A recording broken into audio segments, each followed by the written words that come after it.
So, hello everyone, I'm Patrick Corpus, and today I'll be explaining 10 fundamental equations from probability theory. So, these equations form the foundation of probability that we've been studying in our modules.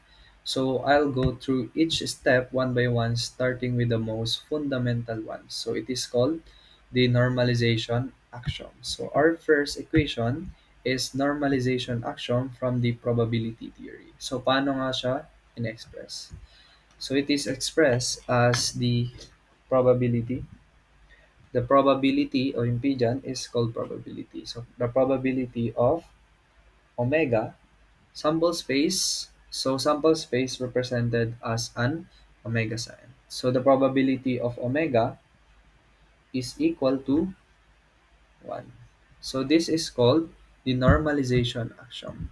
So ano nga ba ang ibig sabihin nito? So this means that the probability of the entire sample space equals to, again, 1. So omega represents our sample space. So that's the set containing all possible outcomes of our experiment. So this axiom tells us that we are absolutely certain that some outcome will occur. So magbigay nga tayo ng example. Maglagay tayo, so for an instance, magde-demonstrate tayo ng pagtotoss ng coin. So if, when we flip a coin, how many outcomes? So there are exactly two possible outcomes. So it is either head or tails. So this form our sample space. So paano nga ba siya? And then, wait, lakihan ko po. Sorry po.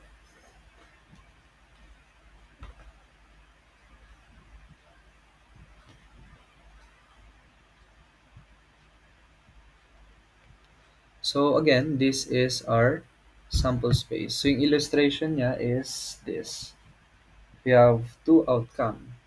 So it's either heads or tails. So kung dalawa yung possible outcomes natin, so how many percent do we get? So in getting heads, it is 50% or one half. So how about tails? So again, dalawa yung possible outcomes natin. So it is equal to one half also. So 0.5. So one half, basically 50% po siya. 50%, so we flip a coin, there's a 50% na makukuha natin yung heads. Then how about tails? Also, it is 50%. So if we add up, so basically, notice how the probabilities of all possible outcomes exactly add up to 1. So 50% plus 50% is 100% or 1. So this confirms we are certain to get either head or tails. So nothing else can happen. So remember, the probability of omega equals to 1. So it means all probabilities in any experiment must add up to 1. So that's our normalization action.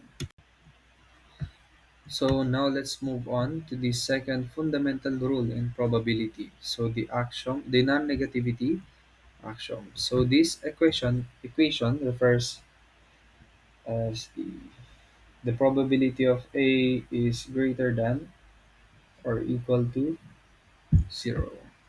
So this axiom simply means that any probability must be 0 or more. So in other words, probabilities can never be negative. So they always lie between 0 to 1. Okay. So if someone tells you the chance of something happening is negative, so that is not valid. So it is against the basic rules of the probability. So exactly nilalabag niya yung non-negativity axiom. So let's take a fun and simple example. So imagine I have a bag with three colored balls. So one red, one blue, and one green. So I randomly pick one ball. So that is my experiment. So paano natin siya itatry? Sa pamamagitan ng sample space with, so express as an omega sign. So again, ano yung event natin or ano yung outcomes natin? Meron tayong red,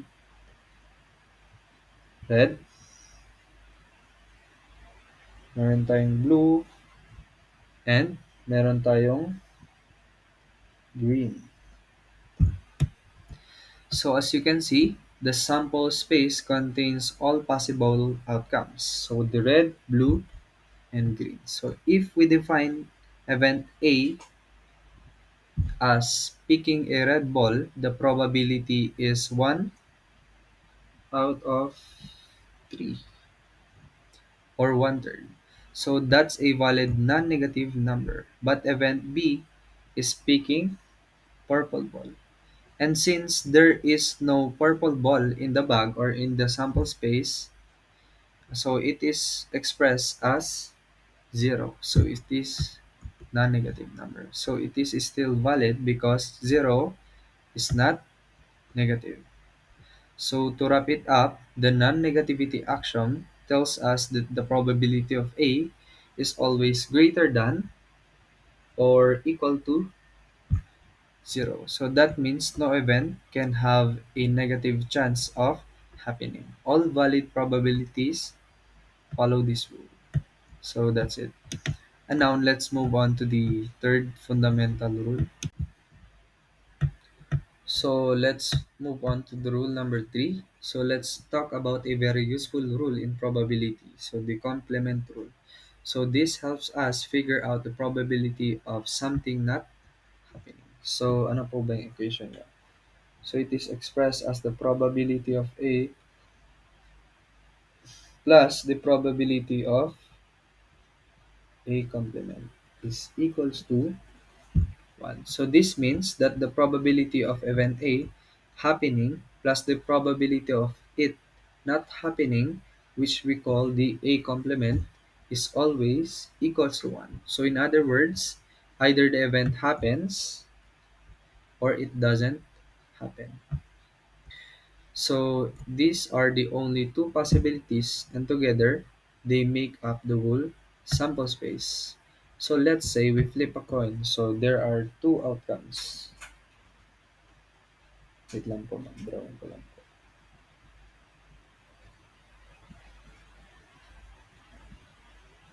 Sample space expresses another symbol. So let's say we flip a coin. So there are two outcomes. It's either head or tails. Gaya ng example kanina. So let us define A as getting heads. So let us define A as getting heads. And let us define A complement as getting tails.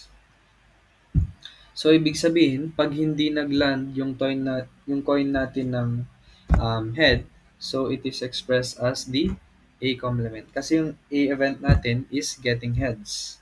So again, pag hindi natin naland yung heads or yung event A, ibig sabihin, it is expressed as A complement or nagland siya ng tails. So ano po ba yung chance niya na magland ng heads? So it is 0.5. Ayusin ko lang po. E A probability of getting heads is 0.5. And the probability of A complement or landing tails is also 0.5. So pag pinag-add natin ito, the probability of A, ibig sabihin getting heads is 50%, and then if not naman, maglaland tayo sa tails, which is called the probability of A complement. So pag pinag-add natin itong dalawang to, it will always equal to 100%. Or basically saying 1.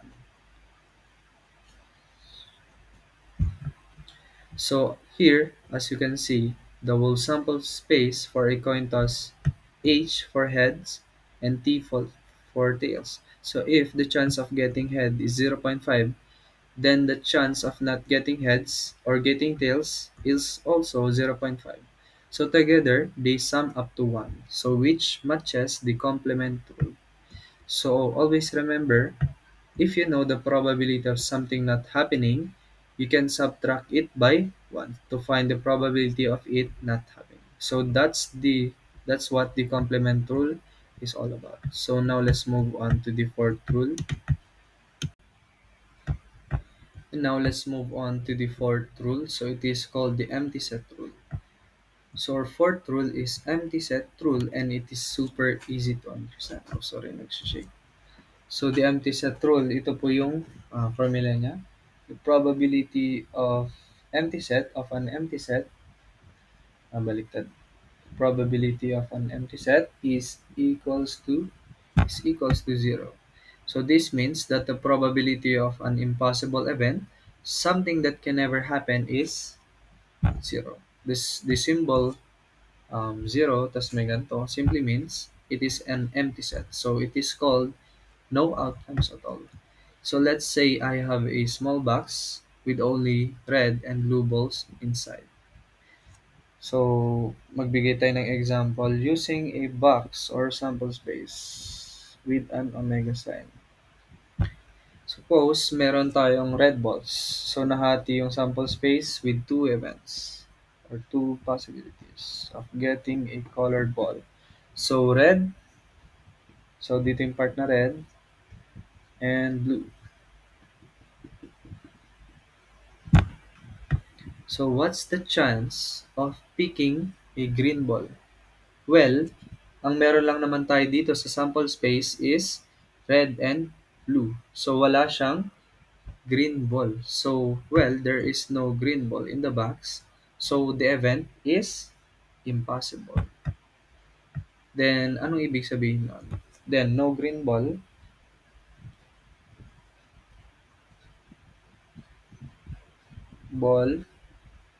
is equal to impossible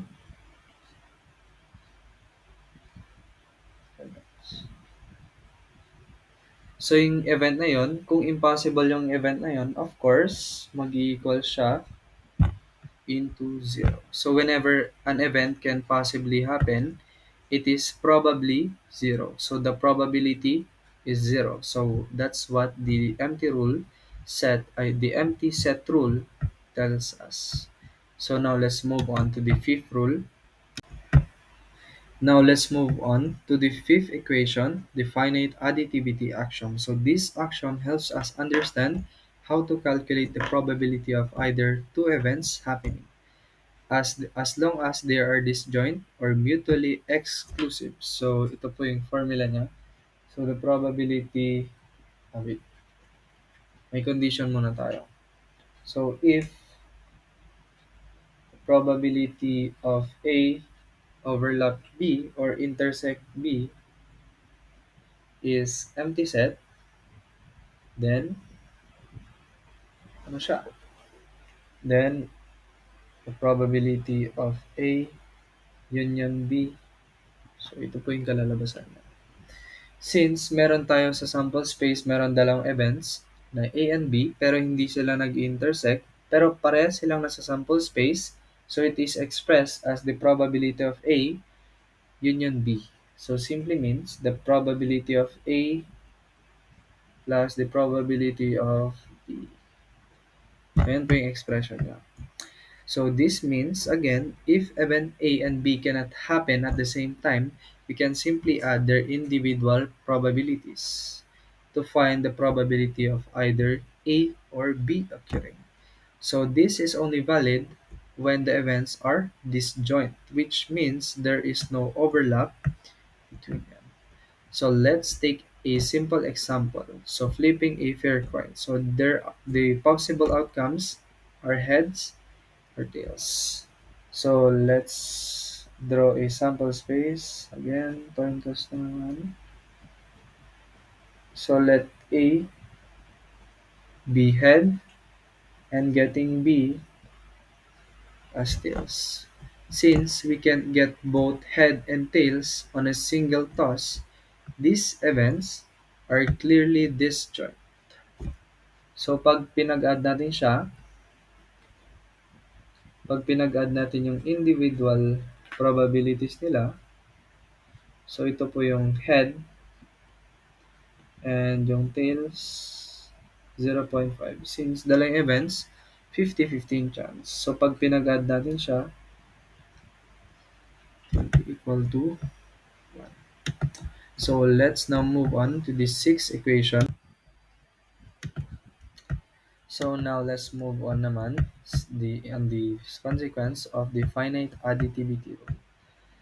So ito po yung formula niya.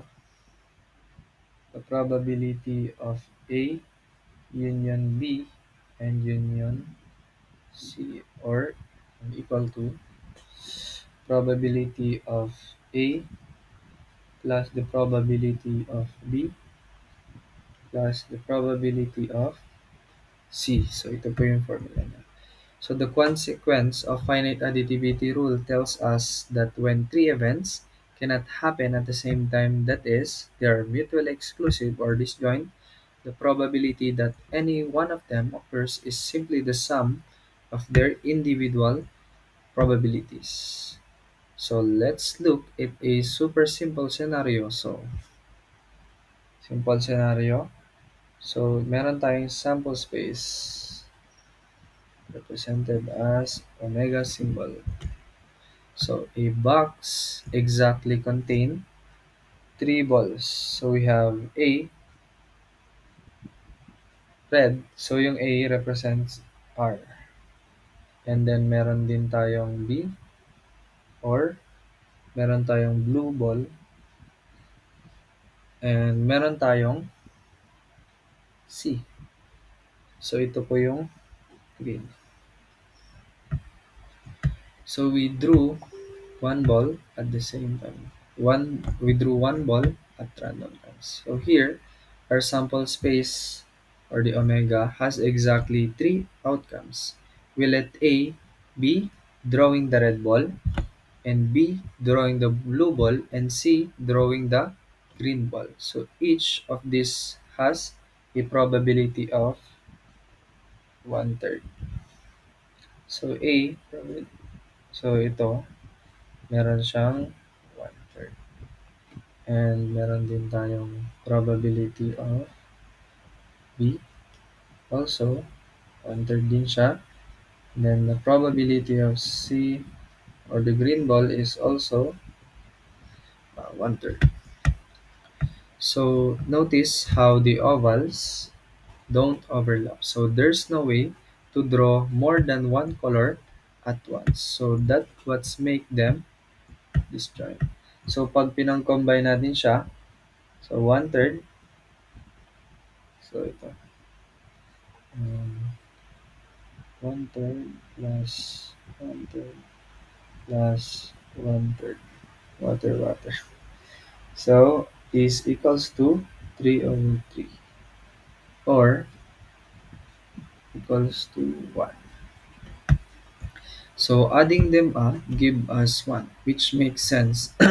We are certain to draw some ball, and these three events cover every possibility exactly once. So whenever events are mutually exclusive, you can just add up their probabilities to find the chance that one of them happens. So that's the consequence of the finite additivity rule. So now let's move on to the seventh equation, which is the discrete uniform law. So this is the equation. So P over A, the probability of A is equal to K multiplied by 1 over n. So according to our module, the discrete uniform law applies when all elements in the sample space are equally likely. So in that case, the probability of event A simply means K over n. Where K, ano ibig sabihin ng K? The K is the number of favorable outcomes in the event A. So what is n? N is the total number of outcomes in a sample space. So let's take an example. So ngayon, magbigay tayo ng example. So ngayon, gusto kong malaman, gusto kong i-determine, ano yung likelihood na makakuha tayo ng event number, ay even number ranging from 1 to 5. So ano ba yung likelihood na makakuha tayo ng even number? So gagamitan natin ang discrete uniform law within a sample space. So for example, ano ba yung counting number from 1 to 5? So it is 1, 2, 3, 4, and 5. So dito sa loob ng samples, sa loob ng event na to, the event A, dito nakapaloob yung even numbers. So ano ba yung even numbers? From 1 to 5, it is 2 and 4. So divisible by 4. And ang magiging remainder niya is 0. So ngayon, paano natin i-apply itong formula na to? First, i-distribute natin. So first, ano nga ba yung K natin? K natin dito is K. Again, yung K na-represent kung ilan yung elements within within an event. So, ilan ba yung elements natin within an event? It's 1 and 2. 2 and 4. So, it means yung K natin is 2. Then, how about N? Again, yung N, it is all favorable outcomes within a sample space, regardless kung nasa loob siya ni event. So, ilan siya? 1, 2, 3, 1, 2, 3, 4, and 5. So, it means yung N natin is 5. Now, i-apply na natin yung formula. So, the probability of A equals to, ano ba yung K natin? 2 multiplied by 1 over 5. So, may invisible one siya, yung denominator na. Apply na lang natin siya dito sa baba. So, 1 multiplied by 2 is 2. 1 multiplied by 5 is 5. So, para makuha natin yung likelihood, kung ilang percent ang makukuha natin, ang even number sa counting number ranging from 1 to 5 is 2 over 5.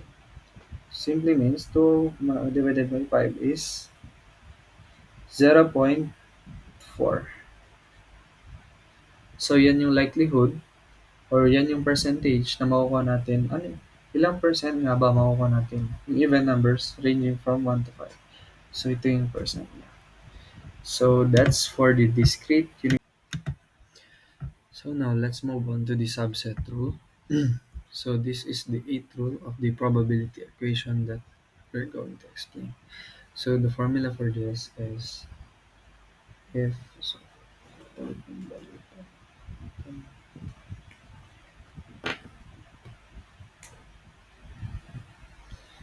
if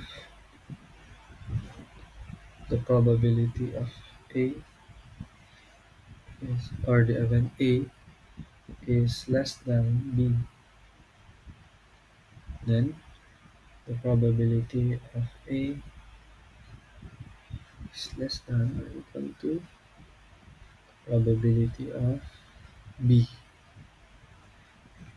So if one event is contained in another, its probability supposed to be smaller. So this equation states that if event A is a subset of event B, then the probability of A is less than or equal to the probability of B. So the symbol here means it is a subset of every outcome in A is also in B. So let me draw a sample space.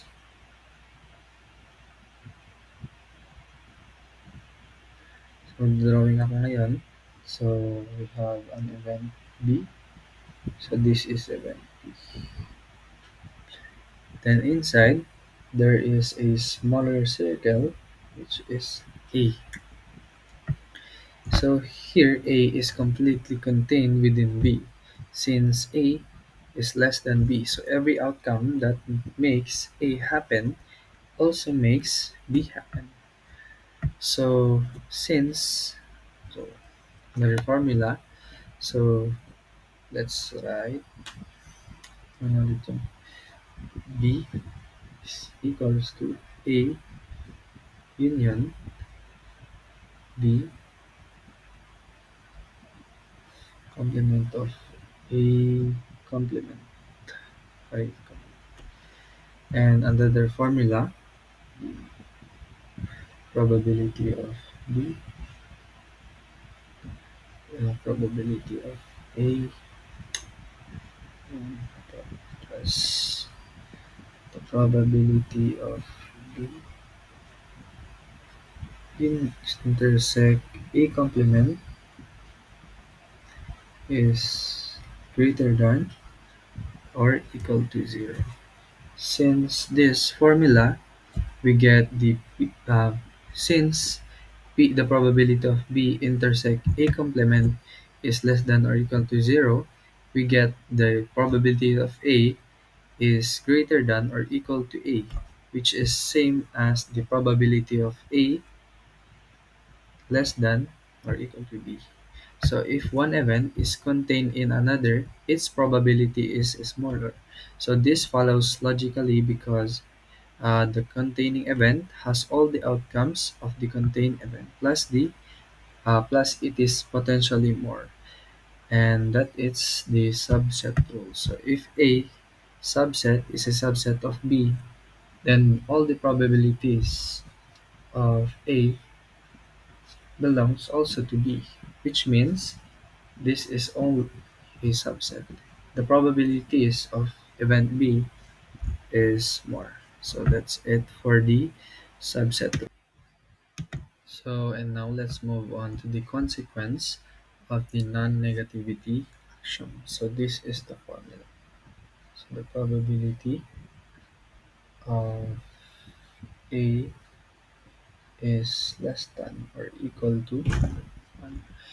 So this equation tells us that the probability of event A is always less than or equal to 1. So breaking it down, so the probability of A is the probability that event A happens. So this sign tells us that it is less than or equal to, and 1 is the complete certainty. So why this makes sense? So think about it logically. So if something happens impossibly, so it represents as the probability of A is equal to 0. If something is certain to happen, then the probability of A is equal to 1. Everything else falls between 0 and 1. So in this formula, you can't be more than 100% certain that something will happen. So for example, coin flip heads. So if you flip a coin and it will land head, it's 0.5. So rolling a 6 on a die is 1 over 6 or 1 over 6. So it's 0.17%. So the sun rising tomorrow is 100% or 1. So all of this is always less than or equal to 1. So which makes perfect sense. So now let's move on to the 10th rule. And now for the last equation, we will study this. So ano nga ba to? So this equation tells us how to calculate the probability when we want any one of several specific outcomes to occur. So in the left side, so here, probability of getting the outcome of S1, S2, or up to SK, and what is, ano naman to meron sa right side? So add up each individual outcomes probability. So we use addition, ginagamit ng addition because these outcomes are mutually exclusive. So think about it this way. So if you're looking for specific outcomes, you're essentially counting all the favorable ways something can happen. So what's the probability, for example, on rolling a die, what's the probability of rolling 2, 3, or 5? So first, S1 is rolling 2 and S2 is rolling 3. 3 muna pala. And S3 is 5. So, let's apply the formula. So, pagpaplasin lang natin siya. So, probability niya kasi, since hanggang 6 lang yung ano niya, yung numbers niya, ranging from 1 to 6 when rolling a die. So, it means nahati siya in 6.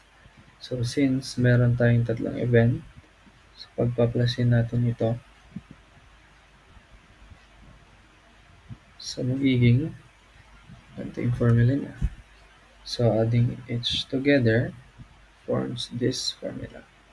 So, since this is divisible by 3, so i-divide natin siya by 3. So, ang sagot niya dyan, final answer is 1/2. So, when outcomes cannot happen simultaneously or mutually exclusive, we add their probabilities. So, this gives us the total probability of getting at least one of our desired outcomes. Why not multiply? So, we add because we want any of these outcomes, not all of them together, of all together. So, addition counts all the separate ways we can succeed. So, that's it. Thank you guys for listening.